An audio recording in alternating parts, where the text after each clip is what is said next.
Hadi. Canavar var. Dövüş pisliği bre. O adam ağlar bu. İnşallah. Dağlara qut, gəlir yaraşır qartala bu. Vur, vur, əskərim ey, sinəsi sipər qalxan olur. Hey, hey. Dağlara qut, gəlir yaraşır qartala bu. Vur, vur, əskərim ey, sinəsi sipər qalxan olur. Hey, hey.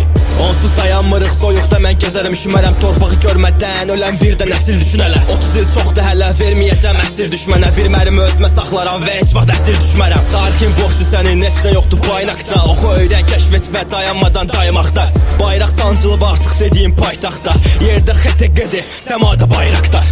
İstəsən ateşi kəs, dönə bilər hələ sülh günü çaq. Düşmən titrəməkdə deyik, qaçır küncə bucaq. Tarixin qızıl dövrünü yaşayır çünki bucaq. Məsələ şuradırsa, bəs eləyir bir süngü bucaq. Yaravız qarşı birindən, bizimlə yarışa girirlər. Qoyaram kalaş dilindən, dəyişməz axşı minildə. 52 əməliyyatıdır bu, canavar baxışı bilirlər. Erməni üzümüzü görmür, adımızı yaxşı bilirlər. 30 il vaxt aldı, dəyişmədi zamanla bunlar. Ordu nə deməkdir, görünür ki tam anlamırlar. Ordu yumruqdur, biz varsaq tamamlanırlar. Qanlar yerdə qalmır, axır xalqın damarlarında. Düşmən yüksəklikdə, özləri alçaqlardır. Səninsə bayraq dediyin həmin o parçan qandır. Havalar çox soyuqdur, zirvələrsə ancaq qardır. Desələr kimdə olardı ki bayraq sancanlardı. Dağlara qut, gəlir yaraşır qartala bu.